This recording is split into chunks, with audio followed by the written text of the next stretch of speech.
As soon as you are granted life, you are guaranteed death. What you do in between is up to you. You should always try your very best in all things. There's a version of you that never sleeps in, never skips training, never wastes time. Imagine the person you would be. Genuinely imagine what you would look like. Imagine where you would live. Imagine the car you would drive. Imagine the love you would see in her eyes when she looks at you with adoration like a king. That person is waiting for you. And the only thing that's stopping you from being that person is your monumental laziness. You can transform yourself into that guy. You can be a top G. The only people who do not have the things they want are the people who do not try for them. You are not stupid. You are not incompetent. You are lazy and arrogant. How can you possibly ever become a monumentally successful person if you cannot control yourself long enough to do what must be done as opposed to what you feel like doing? If you only go to the gym when you feel like going to the gym, you're never going to be as strong as the people who go to the gym when they don't feel like going to the gym. That is a reality of life. How can you ever outcompete me if I can force myself to do the things I don't want to do and you cannot? A man must do what he is supposed to do regardless of how he feels. That is the key component to masculinity, is discipline. Discipline is the key to success. If you cannot force yourself to do something you don't want to do, how are you ever going to put yourself through the suffering required for greatness? On your path to greatness, there are going to be long periods of time where you hate what you are doing, where you are tired, where you are stressed. That is why most people won't make it. The difficulty gives it value. If it wasn't difficult, everyone would have it and you wouldn't want it because no one would respect it. Life is supposed to be hard. You're supposed to suffer and smile through the pain regardless. So if you lack discipline, you lack the very basic building block to any type of success. You are going to stay a loser and a failure. You can give most people a roadmap to success. And a lot of people still wouldn't make the destination because they would say the drive is too far away.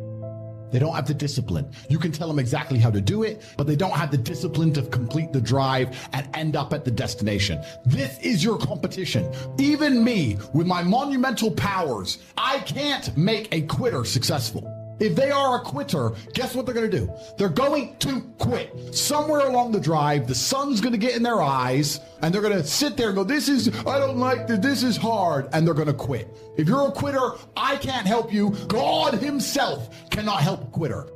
Don't be one of those people. Never quit. Never give up. Most of you are happy to be losers part-time. You want to escape, but then that new video game comes out. I'll just play the video game. I'll just be a loser for 2 more weeks. Then I'll get back to trying to escape the matrix. It doesn't work that way. You cannot quit. You cannot give up. You need that momentum to break free. When a rocket is flying out towards the moon to escape the atmosphere, it doesn't pause halfway up the sky, does it? You're in competition with the entire world. Everyone wants to escape. You cannot be lazy. No more video games, no more dumb shit. You are the only person who can make this work, and you're also the only person who can this up. There is a lot of excuses for laziness. And what people will often do, I see this a lot, is people come to me and they pretend to be confused about things to try and justify their inaction. So I'll say, jump on one leg and spin in a circle and you'll begin to make money. They'll sit and say, okay, which leg? And what shoes do I wear? And can I use a trampoline? And how long do I jump for? You are just trying to pretend you're learning to stop yourself from needing to jump. But the fact that I told you to do something and now you don't want to admit you're too lazy to do it. So instead you're pretending. So you say, I can take you from $0 a month to $10,000 a month in a few short weeks. I don't want $10,000 a month. I want $1 million. Well, if you want $1 million, 10,000's closer than zero, dipshit. They're not ambitious. They're trying to hide their laziness behind ambition, especially with trying to hide their laziness behind this quest for knowledge. When someone says to me, hey, should I buy crypto? My answer is, if you want. Like, I'm not being responsible for your decisions. What you should do is make a bunch of money, do extra hours in your peasant job so that you have some money you could afford to lose in a worst case scenario. And then you can buy some Bitcoin and still pay your rent. If it goes up, it goes up. If it goes down, it doesn't matter. Your rent's still paid. Anyway, I saw him a few weeks later. He's like, I've been really reading about that Bitcoin. I've been looking into Bitcoin and blockchain. And he's telling me more about Bitcoin than I know. I've got 1,000 Bitcoin. I don't even know this. You spent all those weeks reading instead of working. You still have no Bitcoin because you still have no money. I don't know what you know, and I have all the Bitcoin. I'm not sitting there measuring the hash rate like a dickhead. You should have gone to work and just bought some. He's just trying to hide his laziness and obscure laziness behind this thirst and quest for knowledge. The amount of investments I've made, not because I research, just because I had money at the time when no one else was buying because they were researching. I bought Bitcoin not caring if it goes to zero. The amount of people who try and hide behind this thirst for knowledge is truly incredible. You win through action. The universe is actually a very giving place. And if you're God, you have all these blessings to give out. And if you give blessings to everybody, then you give blessings to nobody. If everybody's a millionaire, then being a millionaire doesn't mean anything. You can't buy anything. So there has to be people who win and people who lose. And karma is sitting there with this huge pot of blessings, looking for people. And it's just looking for someone who gives a shit and tries. You'd be surprised what happens when you actually try. You can't put the two together, but for some reason you just start winning. They see all these people who go, I want blessings, but they're just sitting on their ass, refusing to do anything. If I could tell you words that would make you beat me in a fight, training would be pointless. I'm going to beat you because I've trained thousands of hours that you haven't trained. And I'm stronger than you and I'm faster than you. And I know things you don't know. Just work. It's going to be hard, but you'll get to the end. If you're going to sit here and feign the quest for knowledge to try and obscure your laziness, you're just going to continuously get battered and destroyed forever. That's the bottom line. That's the only way to get anywhere in life. It's so important. Dedicate yourself for 1 month. Say, you know what? For 1 month, I won't be a jackass. 1 month. By the end of that month, you'll understand the world in a different way. You'll have money you never would have had before. It takes 1 month of your life. Think of what you were doing a month ago. How much time have you wasted? And that's what's important. It's extremely important you understand that the universe works the same. It's not going to give it to lazy idiots. It's going to give it to people who actually try and actually work. Some people deserve to be poor and are born to lose. Poor people are often poor because they were given 1,000 chances and didn't do anything. If you want something, you find time. So don't sit and lie to me and pretend that you want to network and you can't do it, and you want to make money and you don't have time. Because if you really wanted to, you'd be able to do everything. If you can sleep just fine being broke, then guess what? You're always going to be broke. If you go to bed and you can't sleep because you're furious at the fact that I can buy a new supercar every day and you don't have a single one, then you might do something about it. But there's no such thing as busy. There's no such thing as don't have time. That's all garbage. And I think one of the biggest problems with the world today is that men keep talking about how they feel. There's not a single man around me who says, I feel.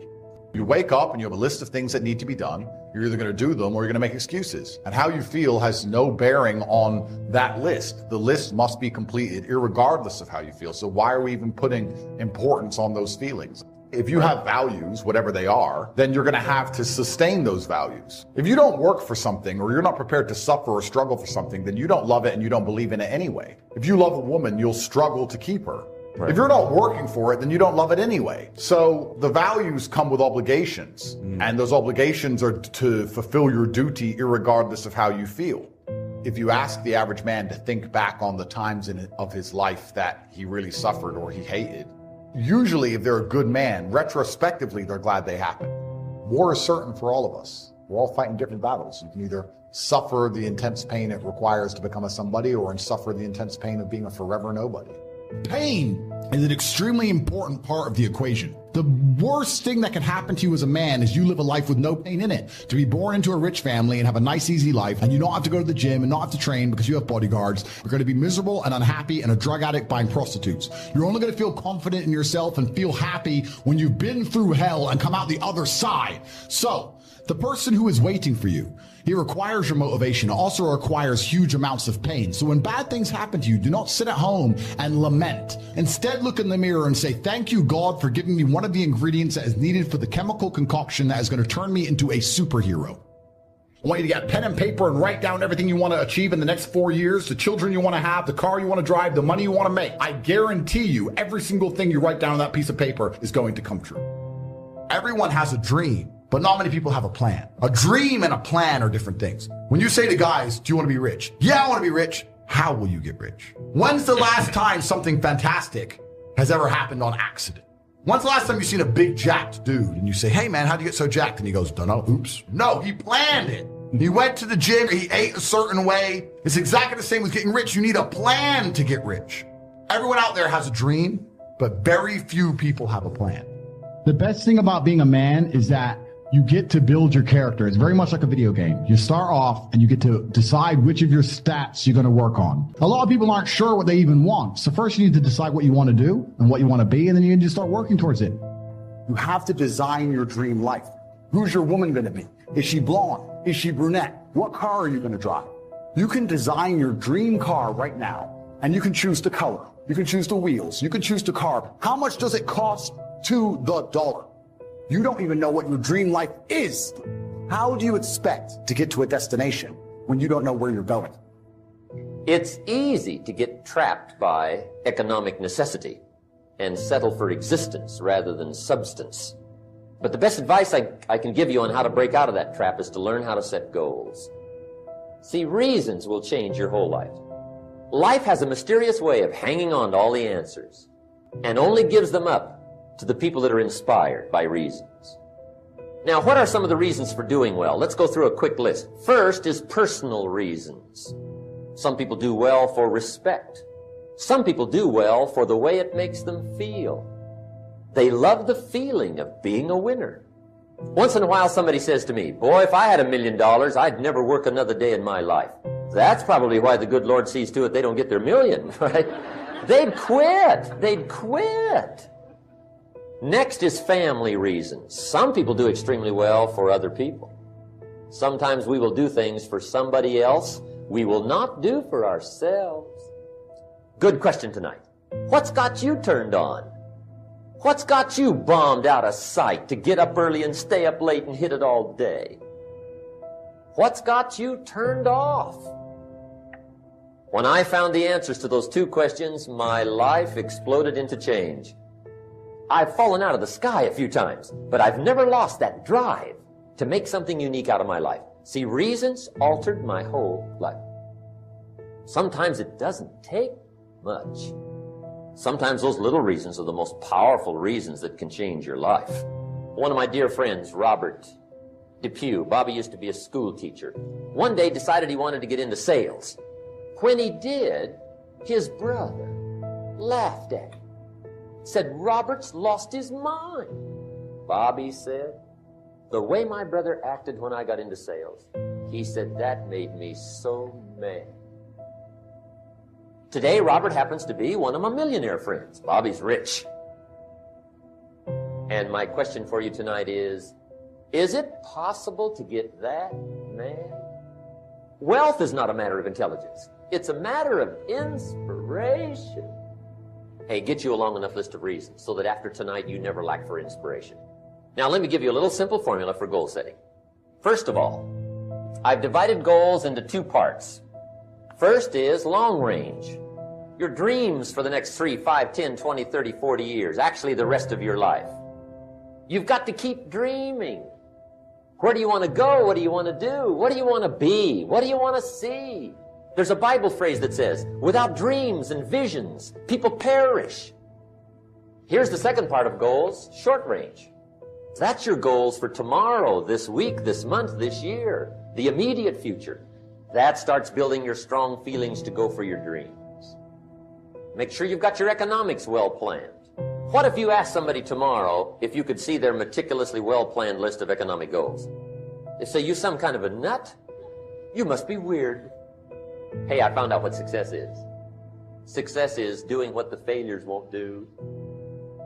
Make a list of the things you want. And on my list of things, now I put everything. Doesn't matter how small it is, it goes on my list. Now, when you check off something major, celebrate. See, we all grow from two experiences. One is called the pain of losing. The other one is called the joy of winning, which also means make losing painful. But hey, winning and losing, see, that's what it's all about. That's the name of the game. Now, some people lead such mediocre lives. At the end of the day, they don't know whether they're winning or losing. If you do not have it written down, your chances of it happening is reduced drastically. Write everything you want on a piece of paper.